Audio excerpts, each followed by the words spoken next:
Hello, hello, everyone. Dr. Sarah, your brain gal here, and I'm excited to join you live on our Tuesdays. It's become something I really look forward to every day. So if you're joining me live, I'd love to hear from you. And thank you if you join me on Instagram on Friday, thank you very much for joining and for asking questions. And it's always fun to hear from you and see what you're up to. So thank you for that.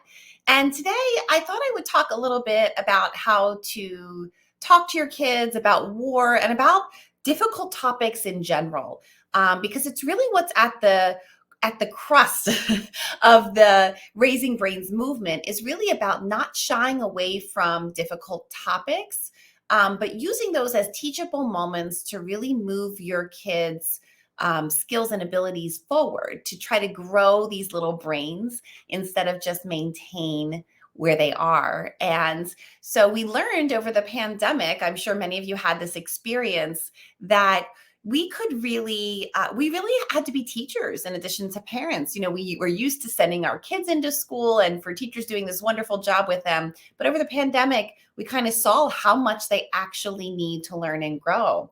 So now that we've shifted back, you may have had this experience where your kids are back into school and maybe hearing about the war or this possibility of things or what's happening. And your kids are going to have varying responses to this. And so what I wanted to talk about today was I'm getting a lot of questions about how do I talk to my kids about war? What should this look like? What should I do? So I thought I'd come on today. I'm sure some of you saw the interview I did on NBC 10 about this, but there's been some more nuanced questions about it. So just to review what we talked about on NBC 10, the first thing is that with kids under 8, you may choose not to talk much about this unless they have exposure to things like older siblings, older kids, if they're going to school and they're talking about it in school. If that's the case where they're getting some more exposure, then we're going to want to see, hey, what have you heard? You want to talk to them a little bit more about it. Kids older than 8, you want to meet them where they are on this topic. So you, again, want to ask questions, find out where they are, and then help to discuss some of what is truth, how to find out information a little bit at that age range. Once you get 11 and older, now you can really start to talk more about finding factual information, but also dealing with a lot of the emotions involved in this and trying to figure out not only where they stand emotionally, but where other people may stand emotionally. And now we can have a bigger, broader conversation, and then more abstractly, where everything fits into the world with these things. But there's some guidelines that I gave in that interview I wanted to review too. The first is that especially when you're talking about that age range of 8 and under, even 8 to 11, you want to make sure you're managing your own emotions first. So, and I don't mean not showing them emotion. I mean making sure that you've worked through and understand how you think and feel about the topic, because kids at that age have a little trouble with things that are a little more abstract or that aren't as concrete. So if you say, I feel this way and I feel this way and I feel that way, and you kind of talk around in circles because you haven't worked out your own emotions, that may be more difficult for them. Now, talking about multiple emotions you may have in a little bit more of a concrete way would be a really great idea. So the first is work through the big emotions first so that you can have an emotional reaction, but a little bit more controlled. The second thing is that you always want to address your kids' emotions about these topics. We don't want to tell them, don't feel anything, don't worry about anything. No, we want to empathize with that, listen, say, I can see how you could feel that way, and talk about their feelings, and then help them manage those emotions about that. And we're going to talk a little bit more about that in a second.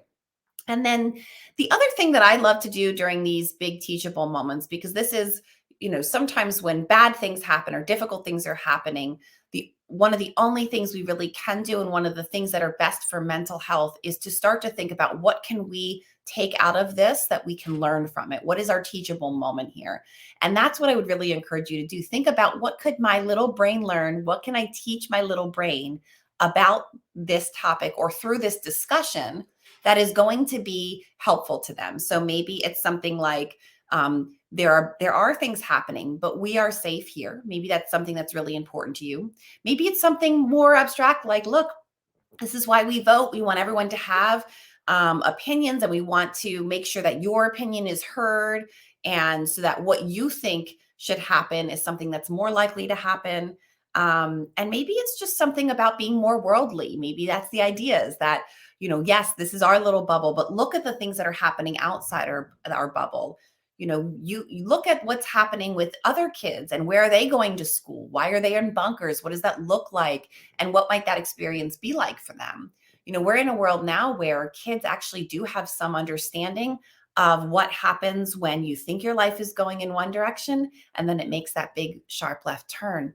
Everybody was going to school one day and not going to school the next. So they have the perspective, a different perspective than they may have had before. And so that may be helpful in helping to start to build their skill. They now have that perspective, and maybe now we can help them open up their worlds a little bit and gain some more perspective. And these are going to be really valuable tools to learn, because we're no longer stuck in our bubble. We have the knowledge and we have the access to information that we didn't have before. And so it's really going to be important to help our kids understand, again, what is factual information, what isn't factual, what is happening with other people, what is our responsibility to support other people with their experiences, what is it like when you've had something happen, did you want someone to support you?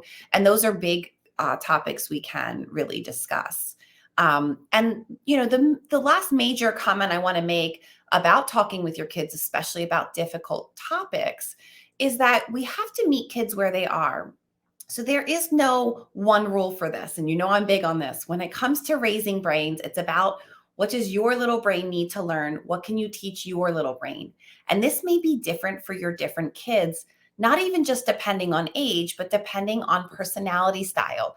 So you might have a really anxious kiddo at 8 who may think that they're not safe, who might worry a lot, and might really have a lot of be up at night really thinking about this major issue. If that's the case, then you're going to want to talk more about what that might feel like, and how to manage those emotions and feelings, and where to put all of these worries, and how to work through those. That'd be great. But not every kid is going to feel really anxious about this. As a matter of fact, many kids under 12 may just listen to this factually and not have the abstract thinking to really understand that it might relate to them, that this could have been something that happened to them. Remember, Franny, the frontal lobe of our brain, isn't developed until the early 20s. And now people are saying even later. And so that idea of that this might happen to me is a pretty big social skill. It's a pretty big empathetic response. And so many kids are a little more self-centered than that, and they see the world from their own perspective. And that is so foreign to them that they would never make that leap. So if that's the case, then you're not going to talk to your kids about how they're safe and they shouldn't worry, because that's just going to increase their anxiety. You're going to ask them, how are they thinking and feeling? And you're going to try to build up certain skills in these kids. Some kids, when we talk about this, we're going to talk about actually getting a little bit more empathy and understanding of what's happening and why it's important for us to help, because they're going to see it very concretely. These things are happening over there. And why is it important for us? This is in our world. Well, we want to build that skill up. And again, if your kids are really anxious or having more of an emotional response and feel like it's all coming this way, then you're going to want to build up the safety component and the security of their own situation. So the key to this is to not impart your own emotions onto your kids, but instead meet them where they are. Find out where they are, how they see things, what level of understanding they have, by asking questions. So, for example, I had a kiddo that said, hey, so who do you want to win the war?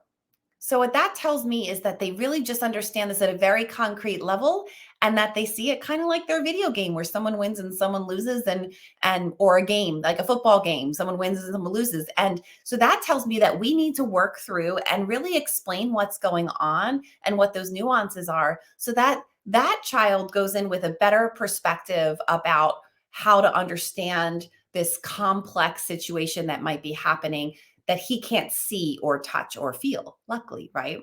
So that's going to be very important.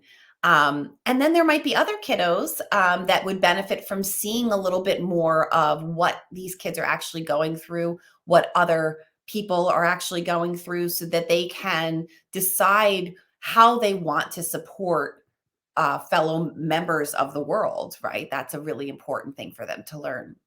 So the key to that is to ask a lot of questions, listen, hear what your children are saying, figure out where those little brains are, and then work them up to the next skill level and build them up a little bit more. And if you're not sure, start small. Start by asking a question and answering it fairly concretely, and waiting to see what other questions you get asked. This is the same with lots of big topics and lots of, very emotional topics. You can use this same strategy when talking about death of family members, when talking about illness in families, when talking about big life changes. We always want to find out what our kids are thinking and feeling, meeting them where they are without imparting what we think they're going to feel on top of that, because that kind of helps their brain make those connections and start to grow. So, unfortunately, we're talking about a big topic about how to talk to your kids about war. I wish we didn't have to talk about this, but using it as a teachable moment and figuring out how to communicate with our kids over really difficult topics is really essential to building our kids' brain. So I hope you learned something. If you have questions, you know how to reach me. You can direct message me. You can email me. You can chime in here in the chat on Facebook as well. And so I hope that this helps to continue to have these communications with your kids and grow their little brains.